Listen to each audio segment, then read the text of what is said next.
The Marty and Laura Show is brought to you by Veterinary Village. With locations throughout Wisconsin, Veterinary Village is dedicated to enhancing the quality of animal and human lives today and into the future. Raw. All right, you guys. Welcome to the Marty and Laura Show. We're so excited you're here. I am Laura. And I'm Marty, and I probably should stop making faces at you when we start, right? Well, if I could figure out which direction you're on, I know we do the She-Ra thing. It's all good. You can tell that it's warm in Wisconsin and cold in Oregon because just do what we have to do here. All right, Marty.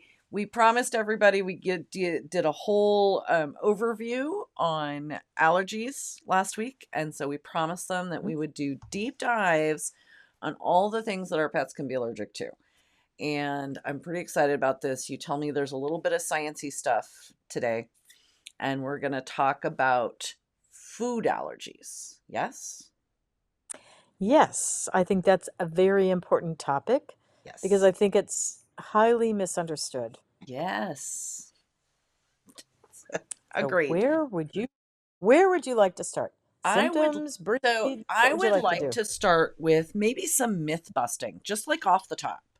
Just some big old myth busting right off the top. My dog's allergic to corn. Is it? Right.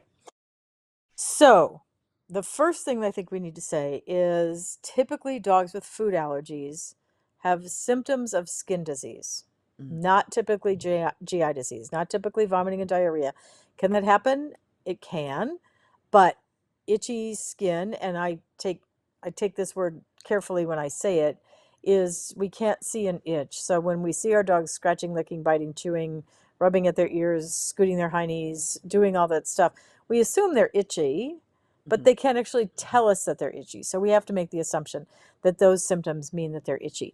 But pruritus, which is scratching, itching, licking, chewing, biting, is the typical hallmark of any disease of food allergies in most dogs, typically around the head and neck, especially in cats. Cats that have food allergies look like they, quote unquote, are trying to scratch their head off. They get intensely... Oh, wow.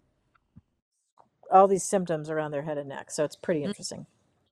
That is interesting. But dogs will have skin problems, ear infections, all kinds of other things. So vomiting and diarrhea are the most common non-cutaneous, non-skin version of the dogs with allergies, and it may be present in up to 20% of cases, but most dogs with food allergies don't present with vomiting and diarrhea.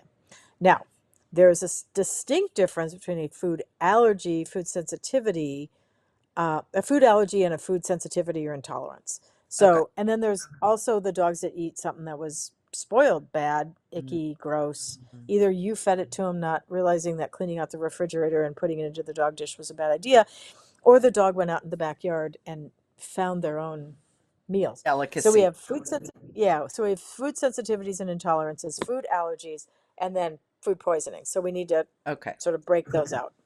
Okay, great. I think that I go back, I mean, we both go back a long time, right, with our dogs, but I go back and I think about what I was told a million years ago, that dogs are commonly allergic to corn, wheat, and soy, for example. And some of the dog food manufacturers have made a point, the kibble manufacturers particularly, and some of the other more fancy boutique ones, of saying no corn, wheat, or soy in our dog food. Can we talk about that as a starting place? Yes. So according to the literature, the most common food allergies in dogs are beef, chicken, lamb, wheat, and dairy.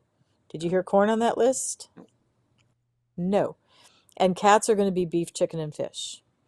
So those Cats are the most allergic to fish? What do you feed them? Well, typically dogs that are allergic to chicken aren't also allergic to fish. And cats cannot be vegetarians. Cats are obligate carnivores. Dogs are not. So there is definitely a difference in those things. So that's important. And I think it's also super important that people know that there is no good blood test or skin test for dogs or cats with food allergies. There are places that will do it. They will happily take your money. There's no good saliva test. There's no good blood test. There's no good test other than a provocative food trial. And there are two kinds of provocative food trials, meaning that you put your dog either on something that we know they're not allergic to or something that we know they're allergic to and see how they react. So there's a homemade diet that people can make, and I'm going to make some suggestions on that here in a few minutes. Or there's a hydrolyzed protein diet. A hydrolyzed protein diet for dogs or cats, typically because it's hydrolyzed, the names of the products typically have a Z in them. So Hill's is called ZD, Purina's is called HA, and Royal Canin's is called HP. So that is hydrolyzed protein diet is HP, HE is hydrolyzed antigen, and ZD is hydrolyzed, so they put the Z in it.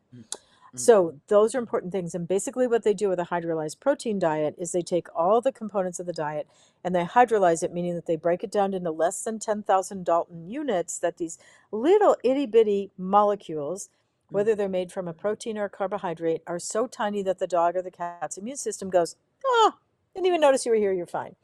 So that's how they do a hydrolyzed protein diet. And some dogs and cats, that's the only way that we can make a diagnosis that they have a food allergy, is to put them strictly on that. And when I say strictly on that, I mean that and water is it. And a lot of people forget some of the other things. I'll have them come in and we'll say, well, we've put you on a food elimination diet. We're going to see what you're allergic to.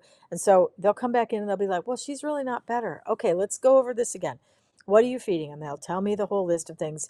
And then and then they realize as they open their mouth and say, I gave a rawhide or I gave a beef chew or something else, and they go, oh no, Or a I cookie just messed or up. yeah. Exactly. And so that's really tricky. The other alternative is to do a homemade diet.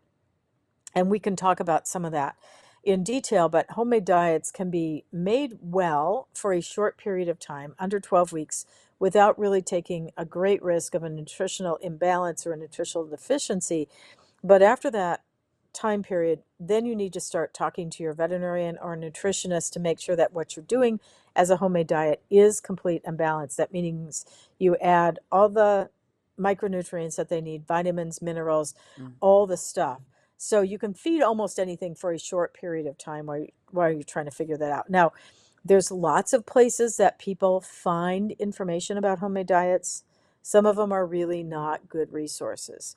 There are veterinary nutritionists, people that are either veterinarians or trained in veterinary nutrition, that can be very, very helpful. There's my favorite book is written by Strombeck, and now there's a new edition. It's called Homemade Diets for Dogs and Cats. You can buy it on Amazon. I think it's a great book. There's a second edition now. And it's really cool because it's written by a veterinarian. And then it goes through and it talks about all the different conditions. Do you have kidney disease? Do you have allergies? Do you have liver disease? Do you have food? All these different kinds of disorders. And so they have these subsets of diets in that book that are incredibly helpful. So that was originally Strombeck's book with a new edition done. And then the other alternative is to go to a website called Balance It, like the word balance, .it. And that has a free version and a paid version. And you can go on there and you can develop a homemade diet for your dog or your cat. And then if you need more help than that, you can actually engage a nutritionist that you pay for that version. So there's some really good resources, but don't just go out there and wing it. If you think that what you're doing by boiling chicken, all my clients want to say, well, I feed boneless, skinless chicken breasts and I boil them. All right. First of all, dogs don't need to have white meat. They're better off on dark meat. Secondly, you've taken all the good nutrition out of it by using white meat and then taking off the skin and taking out the bones. Doesn't taste like anything. Then they boil it. And so it turns into this rubber thing. If you're going to cook your chicken, poach it gently, put it in the Instant Pot and gently cook it. But boiling it is like, oh, you're turning it into shoe leather. So you took something that was kind of okay and turned it into something that really wasn't great. So I have a lot of people, I'll say, well, throw it in the crock pot, put it in the Instant Pot, use dark meat chicken, do all the, like legs and thighs. It's 59 cents a pound instead of $5.99 a pound. and make something decent. And then you need to add fruits and vegetables and some other things. And most fruits and vegetables are not something dogs are allergic to. Maybe strawberries are, Mm. um, a few things, but many dogs can tolerate many of the fruits and vegetables. But if you're going to start off doing a homemade diet for your dog and you want to do a total food elimination diet, you start from scratch. You start with beans and quinoa, and then you add one protein or one carbohydrate a week and say, okay, and then you have to keep a really good calendar. You can keep it Mm. on your computer, on the refrigerator door, whatever you want to do. But you start off with a completely clean slate, something that the dog can't be allergic to. And then once a week, you add chicken, you add beef, you add corn, you add wheat, you add rice, you add something once a week. And if the dog goes good, good, good, good, and the week you add a particular ingredient, their ears blow up, their skin blows up, there's your answer. You've finally figured out what they're allergic to. And it may be more than one thing. And so and I want to make sure that we're clear about this. You start off with a completely bland, what did you say? Beans and Like quinoa, quinoa? yeah, quinoa and yeah, like that and beans, or you can start off with a hydrolyzed protein diet, And you mean and it green can take beans, not black no, no, no, beans. no, no black beans. Black Yeah, beans. not green Oh, beans. Yeah. Yeah, okay. and there's some really good information out there on how to Okay. do this, but you start with basically a hydrolyzed protein diet or something that the dog's not allergic to, a protein or carbohydrate that they've never had before. And you have to sometimes look back through your history of all the food Mm, you've bought on Chewy or mm, whatever you happen to be, because a lot of times the bag on the front will say that it's lamb and rice, but if you flip the bag over and look at the ingredient list, it's not just lamb, it's not just rice, there's other proteins and other carbohydrates in it.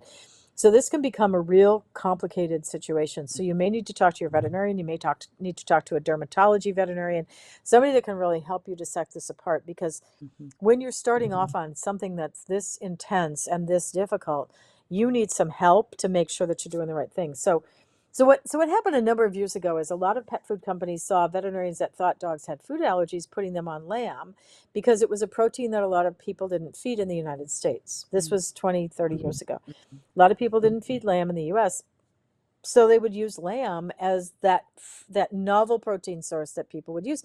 Well, the dermatologist understood this, but a lot of the pet food companies would say, "Oh, well, the dermatologists think that lamb is good for skin, so we're going to make a skin-based diet based on lamb." Well, what they did was basically ruin lamb for the rest of the world. Mhm. So we couldn't do it. If you lived in England, your dog got lamb off the table. If you lived in the Right. US, most of them didn't. So it got to the point that these companies were making diets from things like kangaroo and oat Mhm. because nobody in the US feeds kangaroo unless they've gone out of their way to do it. Kangaroo, ostrich, some of Mm. these really, really novel proteins. And so those got Rabbit, to be pretty expensive. bison, yes. Mhm. Right. So those have kind of been ruined for our general public because they've started to do this stuff. So, for instance, a lot of the fish and potato-based diets are great diets for dogs with allergies if your dog's never had fish before, and you can use that as a novel protein and a novel carbohydrate. But if Mhm. your dog's been eating this variety of different things that you've gone to the pet store for, and you read the ingredient label and it has fish meal in it, then your dog's been exposed to fish. That's no longer a novel protein. So Mhm. you have to find a novel protein, you have to find a novel carbohydrate, and that's where the beans, not green beans, but the black beans, lima, those kinds of beans, not lima beans, but other kinds of beans, that can be the protein, and then you can use the grain as a novel source. Start with that, and Mhm. then you start adding things, but you have to be systematic and smart and document everything to get this to Right. work. And so you start with your black beans and quinoa and you add chicken. And then the next week, do you use chicken also and then add beef? Or do you not add chicken anymore? You just add beef? That's the question that I was trying to get Yeah. to. It depends on how the dog's doing. If they blow up on chicken, then chicken goes on the never feed this to my dog again list. Got it. But if they did fine on chicken, then okay, then add beef and Got see it. how they do. And then add, and so you can do things like corn from the freezer, corn flakes, Mm, corn checks. mm, You can be kind of creative about it. It doesn't have to be just a can of corn, but you need to make sure that you're reading ingredients really carefully. And this is where, like I said, you really want to work with a veterinarian that's engaged enough to help you with this, or mhm, see a dermatologist, because this can be complicated. And if you then kind of ruin your dog for that protein or that carbohydrate because you randomly were doing this without help and you were just throwing all these things into the dog's bowl, You have no idea what you've just created. So that's where it gets tricky, and that's why the hydrolyzed protein diets can be helpful, is that they are a very purified version, because they make these into 10,000 Dalton units, tiny little things. And so your dog or cat can tolerate those. And then after that 12-week feeding trial, then you can start adding one thing at a time. And I have a list of things that I give to people, but not all veterinarians will help you quite that much. You need to find somebody that enjoys working with someone with a food allergy or potential food allergy dog to sort this out. And the other thing about food allergies is they tend not to be seasonal the way most other allergies are. So if your dog is having, you live in Wisconsin and your dog has ear infections all winter, you very well could have a food allergy. If you live in Florida, it can be a little bit harder to sort out, because there's pollens and molds and all that stuff all year round in Florida that we don't have if we live in seasonal climates like you and I do. Right. Yeah, that's why we don't live in Florida. Just saying. It was one of recent, only one. Only one. Doggett simplifies the puppy buying journey by connecting families with the perfect breed and responsible, health-verified breeders.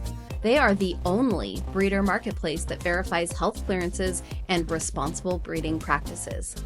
Through their personalized puppy matcher tool and matchmaker services, they educate and guide buyers every step of the way, ensuring a seamless process and a perfect match for their lifestyle. From initial breed consultation to introductions with top breeders, Doggett makes responsible puppy ownership easy and stress-free. Dog breeding is more than a hobby. At its best, it's an all-consuming quest to create something lasting and beautiful in the world. We are super excited to announce that the groundbreaking series Pedigrees to Pups is now streaming live on Doggett. Dr. Marty Greer and I teamed up to offer a complete 360-degree mentoring experience. We're blending advanced reproductive science with that intuitive breeder's eye. You can stream the series today on your Doggett app. If you're unsure, visit puredogtalk.com to get connected. You can answer the call to pursue that one impossible thing.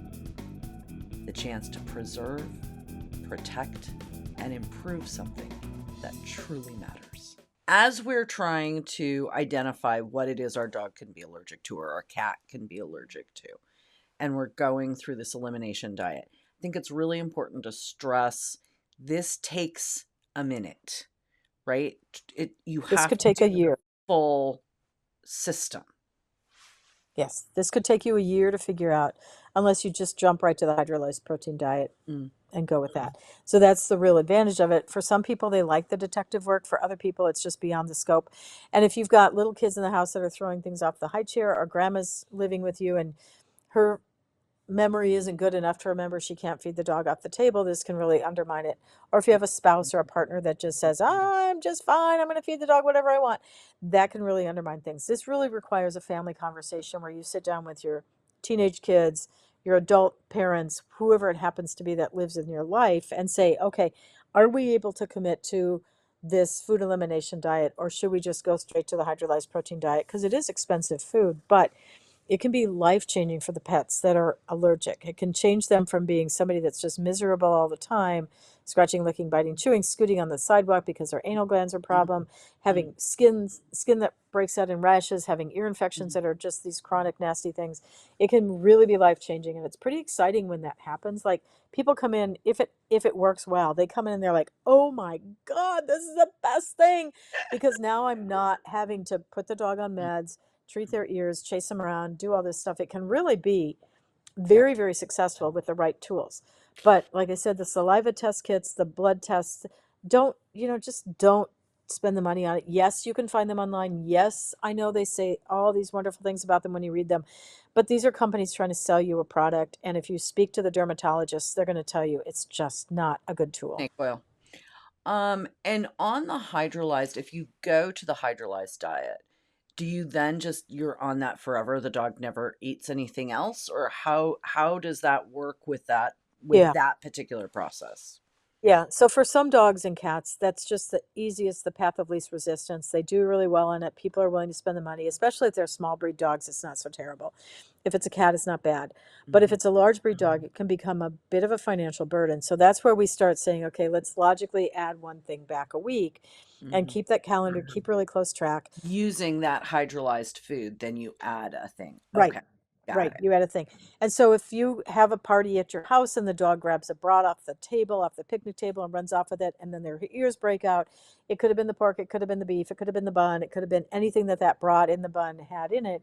But Mhm. so it's a major setback. But on the other hand, it tells you something. Like I had one dog, and in fact, they have a farm dog from me now, but they used to have a Labrador, not from me, that had allergies. And I said, okay, we're going to put your dog on this fish and potato diet because I had really good success when Eukanuba had a Eukanuba FP diet. Had really good success with dogs with ear and skin problems on that diet. It was very pure, really good diet. I sent the bag home. They called me the next day and she said, oh my God, like her ears just blew up overnight. I said, okay, the good news is we know it's a food allergy because it Mhm. got way worse with this Mhm. particular diet. The bad news is we picked the wrong diet. But the good news is we have now narrowed it down to say this is not pollen, this is not mold, this is not seasonal, this is definitively a food allergy. So now we just say, okay, this bag of food was the wrong food. And the good news is many of these pet food companies will guarantee their products, especially if they're prescription diets that a veterinarian has prescribed, they Mhm. will oftentimes refund your money. So you're not out the cost of the bag of food. You then now have another place to start working. Okay. So the question is it a food allergy or a food intolerance? Just headed So there. that's the tricky part. That was the transition Right, I was headed for. So, and I right. think also, can we talk about, or is this an appropriate place to discuss the food sensitivity, irritable bowel, and some of those things that I hear or see people talking about? Their dog Yeah, has irritable bowel, or talk about that in conjunction with this. sure. So yes, we definitely do see some of those patients that have some GI signs. But so these are the statistics. Food allergies occur in less than 1% of dogs and cats overall. Like Mm, all the dogs and cats that walk into the vet clinic, it's fewer than 1% of them. But if they have skin disease, it's about 5% of them that have a food allergy. So certainly not every dog with skin disease has a food allergy. 5% of them do, but that kind of represents it for you.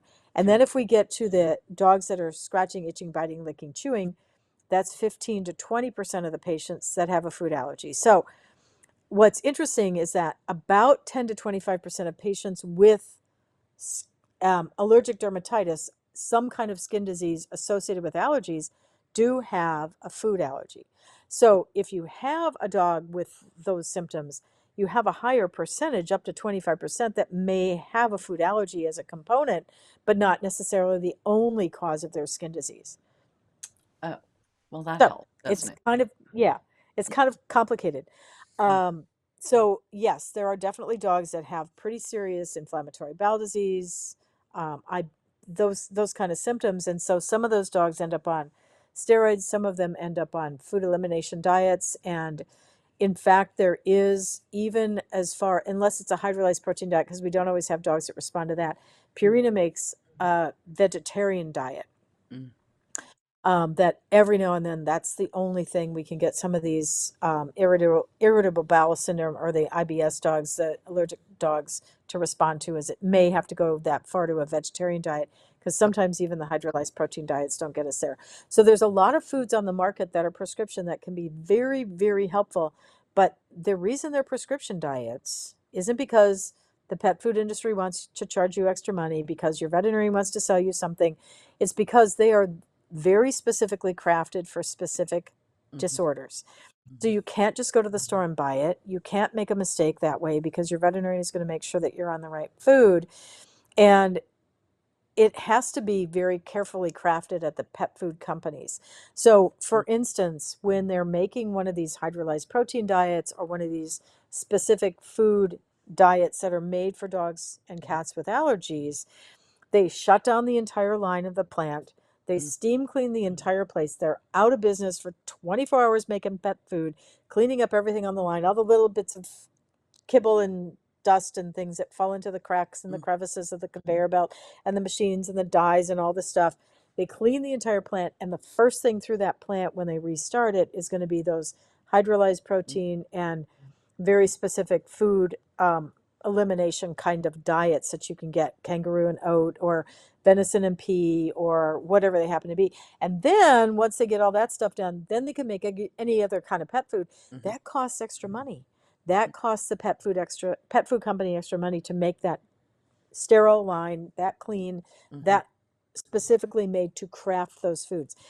And then you have to make sure you're getting the right one, because if your dog's supposed to be, or say your cat's supposed to be on venison and pea, and then instead we send you duck and egg, whoops, that doesn't work real well. So you have to have a veterinarian's prescription for these products. Same with kidney diets, same with intestinal diets, same with heart diets, all that stuff.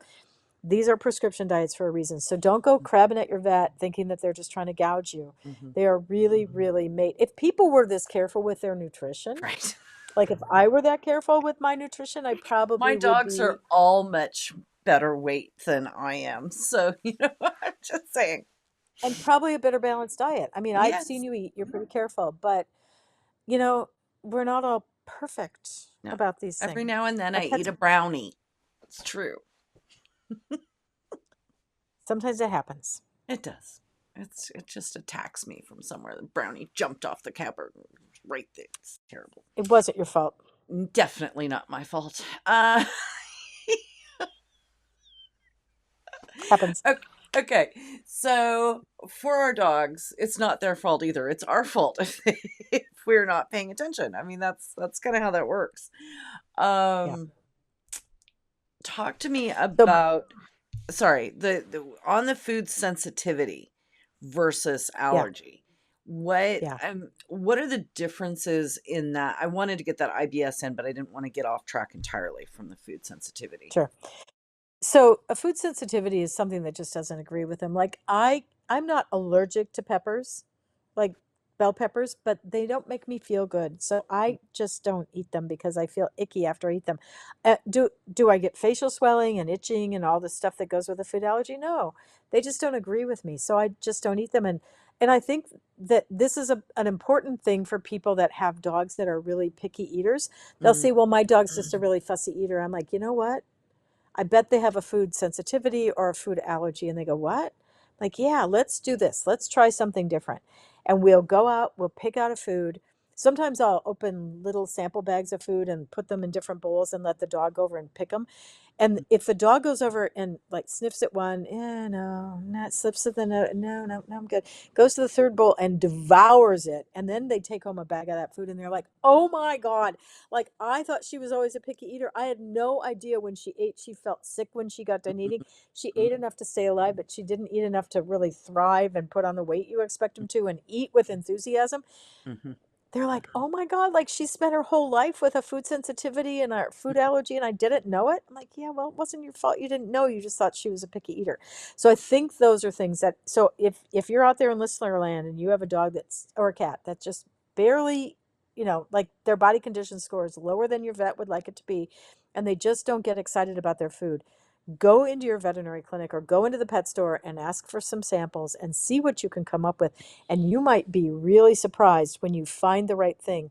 You'll be like, well, slap me silly, man. I should have figured this out a long time ago and it isn't your fault. It happens. Well, and discuss then that as compared to people that are just sure that the dog is picky and so they just feed them 16 different foods and they're constantly changing the food and every day it's a different food and the dog still doesn't eat it. I mean, I worry about that in that the dog is just never going to settle into being able, because transitioning a dog to a new food takes a minute. It can if you have a dog that tends to get diarrhea easily. So yeah, it can be a little tricky. And I just don't like to have people switch. Like you should, I mean, I don't mind if you switch from one same brand of food, different flavor from time to time to keep the dog from getting really stuck on one thing. But if you change all the time, for instance, I have a friend that stayed at my house this weekend that was showing a dog, and the owner sent this variety of different canned foods along, like 2 cans of this and 2 cans of this and 2 cans of this, different brands, different kinds. Yeah, guess what happened to the dog? pretty bad diarrhea. Yeah. So try to be consistent and don't do those changes. It should take a 10 days or so to do a diet change if you need to. Right. Now, if the dog already has bad diarrhea, I put them onto ID or low residue or something and just straight onto it because their diarrhea couldn't get any worse. Just Mm. get them on something quick that will help. And a lot of these foods, actually, like the Hills ID and the Purina and the Royal Canin and Eukanuba low residue foods, their diarrhea will go away 3 days faster and without medication if you can do those kinds of things. So I think that's important. Mhm. Um, the most common allergy dogs that we see with food allergies are going to be Labradors, German Shepherds, and West Highland White Terriers. So I think that's important. And if they're cats, they're going to be the Oriental breeds, which are the Siamese, the Persian, and the Burmese. Burmese. Cats are Burma, dogs are Bernese. So there's a difference. Yes. So I think that it's important that you have, if you're aware of that. And there are some dogs, like the food I use most frequently that is over the counter for dogs that are dogs that get diarrhea easily is the Royal Canin German Shepherd food because German Shepherds stress through their gut. And so this is the most highly digestible food I think you can buy. Now, that doesn't mean it's going to fix your skin problems. There are some really good ones for skin disease out there, like Purina makes a salmon and rice diet. Love that for skin dogs. The sensitive skin and stomach has been the Purina's sensitive skin and stomach. I yes, Purina sponsors my other podcast, but I'm telling you, I have fed sensitive skin and stomach for 25 years. It was my kennel food when I handled other people's dogs. I fed it to every single dog. I have changed their food overnight. I have never had a dog with a problem on that personally on that particular food. Right. And when I have people that board their dogs and they frequently will end up with diarrhea after or during boarding, I think those are good foods for you to take to the boarding facility and feed them because some dogs just break with diarrhea. Just the simple stress of being at a different facility, different water, different activity levels, all those things. Yeah, away from home can really cause it. So if you do have a dog that's got a particular sensitive GI tract that gets stressed easily, those are some tricks and tips you can use without having to put them on medication because no one should routinely be putting their dogs on metronidazole and some of these other drugs that we tend to reach for. We've gotten a little bit lulled into a false sense of security for that. I think that's important. So I think that's a pretty important thing. But if you do have a dog that does have sensitivity, just try not to go changing and changing and changing. Or if you have a fussy eater, try not to change all the time. I just think that's leading you down the path of creating some additional issues. And then there's a food Bill Jack makes, and I know they're not one of our sponsors, but Bill Jack makes a food called Picky No More. And it's in this little tube shaped, it looks like rabbit, not rabbit droppings, but rabbit food. And gosh, I've got dogs that won't eat anything else. Like they won't eat any other kibble, anything else. And you buy the Picky No More It's and they'll eat nothing it. but sugar, man. Well, I don't know what's in it. I don't think it's just sugar, but you know, I think that there's some real merit in understanding that there are some dogs that just do really well on certain types of diets or certain brands of diets or certain flavors or certain proteins. So you have to respect that that's an important thing. But basically, the bottom line is a fair number of dogs that do have allergies to pollen molds, contact allergies, all those other things will have a food allergy. Up to 20% of them will have a food allergy as a component of their disease. And working with a veterinarian or a veterinary dermatologist that's willing to get you there can cut down significantly on the antibiotic you need, on the pain or the allergy medications that you're going to need during the summer, the ear meds, the ear cleaning, the ear infections, all that stuff. So don't just accept the fact that your dog has, oh, well, it's just allergies, here's a pill, because your veterinarian's going to sell you a lot of expensive medication. And if you can get rid of the source of the problem and at least diminish their allergies, it can help a lot because allergies are additive. If they have a pollen and mold allergy and then you add a food allergy on top of it, or vice versa, they have a food allergy and then it hits to be spring, summer, and fall when the pollens and molds are out, then those are additive and the dog goes from below the threshold of scratching, itching, like licking, biting, chewing, ear infections, all the stuff, to, oh my gosh, like they were able to tolerate it and then the pollens came out and they can't. That's not your dog's fault. So please work with somebody that loves dermatology enough. It doesn't have to be a dermatologist if they're good at this other stuff. I've got a doctor that works for me. It's amazing. She's not a dermatologist. She's smart enough she could be one, but she's not. So I think it's important that you find someone that provides veterinary care in your community that is happy to work with you on that kind of an issue. Yeah, absolutely.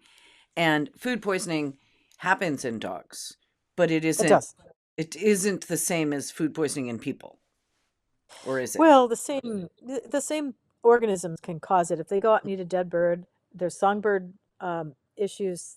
It's usually salmonella.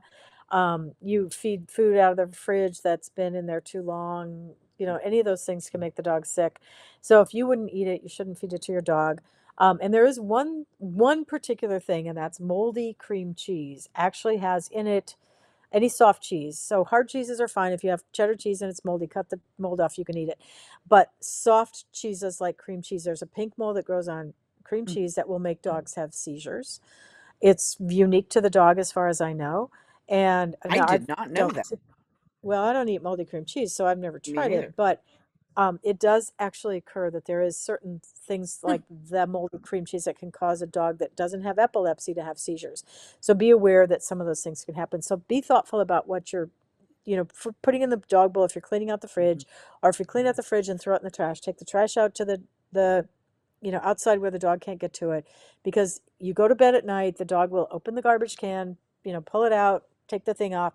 Those garbage cans Dumpster are that little diving, thing man. that automatically, yeah, those lids that automatically lift when you have motion near it. Yeah, the dogs love those because they can go over and go, boo, got this. So they're digging in the garbage. Bones, all this high fat, all that stuff. Those are food issues. They're not technically like eating too much fat isn't technically food poisoning, but it can cause a dog to have pancreatitis. So just think about the things you throw in the trash, where you put the trash, and how you keep your dogs safe from being exposed to those kinds of things, because that's an expensive lesson to learn. Absolutely. All right. Well, we had a deep dive on food allergies, and Marty started our transition. So next week, we're going to talk about contact allergies, mold, dust, pollen, all that stuff, right? Yes, ma'am. All right. Everybody, we will see you next week. Hey, friends. Did you know that the Marty and Laura Show website has a special page just for young animal lovers? Whether your child is meeting their first pet or already dreaming of becoming a veterinarian, Kids Corner is a place to explore animals through creativity, curiosity, and age-appropriate learning. Designed for young animal lovers and their families, these resources encourage empathy, responsibility, and a lifelong love of pets. Start off with a free coloring page. That's right. A new coloring page is available regularly. Download one free and check back often for new designs. And if you love that free page, take your coloring adventure further with the 10-page Color Me Pets coloring pack for just $5. Each page is filled with adorable, breed-specific dogs and fun educational prompts that spark creativity and curiosity. This pack is perfect for kids who want to explore, who want to color, and who want to discover more about pets. It encourages careful observation, fine motor skills, and an appreciation for animals, all while providing hours of fun. Plus, it's an easy, printable download, perfect for rainy days, long car rides, or creative play at home. Artwork by award-winning artist Sandy Mesmer, the Color Me Canine Collection brings even more adorable pets and fun designs. Explore full coloring books available online through Sandy's shop link on our page. Visit martyandlaurashow.com/kids-corner to learn more. Thank you for joining us on the Marty and Laura Show. We're excited to bring you these unique, fun, fact-based conversations about pet health. We hope you'll join us on social. Stop by the website to sign up for an extra tip of the week for your pet. While you're at it, do us a favor, please, and leave a review wherever you find your podcasts. The Marty and Laura Show is produced by Pure Dog Talk, Inc. Sound design and editing by Premium Audio Services.